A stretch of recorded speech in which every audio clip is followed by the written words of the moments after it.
Morning! Thank you, Thursday. Thank you to all the mothers and fathers out there doing the most important job in the world. Yes, we really do believe that being a mother or being a father is the most important job. And one of the things that we also believe is that if you can be the best version of yourself and the kindest person to yourself that you can possibly be, then you're being an inspiration to your own children by doing that. And Jo and I firsthand know through our own experience that emotion was one of the most difficult things for me as a mum to deal with. I tended to overanalyze everything. I was a huge worrier. And I now know that overanalyzing and being an overthinker is actually a great skill. And I would encourage all the mums out there who do this to understand it as an awesome skill, and it's a skill that you need to be a good parent.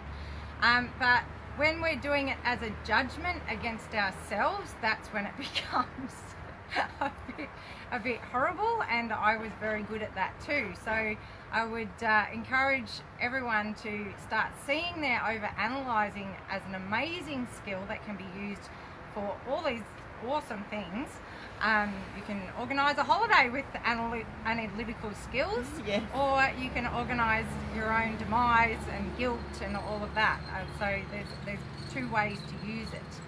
And Yeah, how did you cope with emotion, Jo? Oh yeah, I hid away. We actually joked earlier about, hiding away.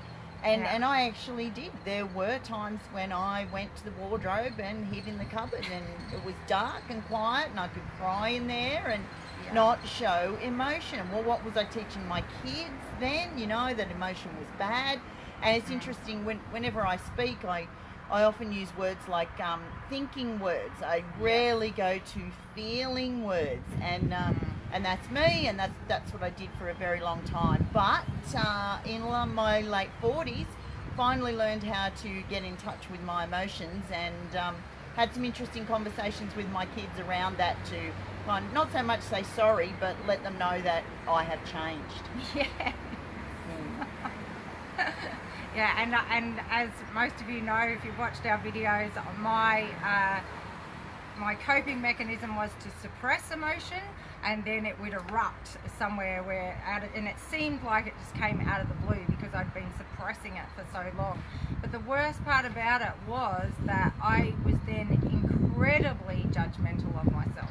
So my emotions became something, it got worse and worse. My emotions were bad. That's what I believed about them.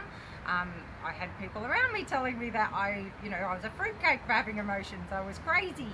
So, and this can be something that I think women in particular, get told about their emotions growing up. So I would encourage you to really notice when you're being judgmental of your emotion, and know that it's okay.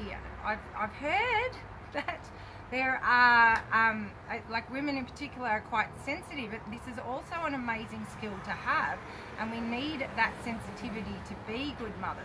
Like, suppressing it doesn't help, hiding in the cupboard doesn't help, judging it doesn't seem to help. Well, it didn't help me anyway. Yeah, judging it is the big thing, rather than allowing us to have it and Yeah. work with it. Yes. Rather than against it. Yeah. Yeah. So know that you're doing the most important job in the world. We're going to keep bringing you this message, and that being yourself and being kind and loving to yourself, approving of yourself, appreciating yourself is the greatest gift that you can give to your kids. Absolutely. Yes. So thank you again, and we'll be back soon. Have a great day. Have a great day. Bye. Bye.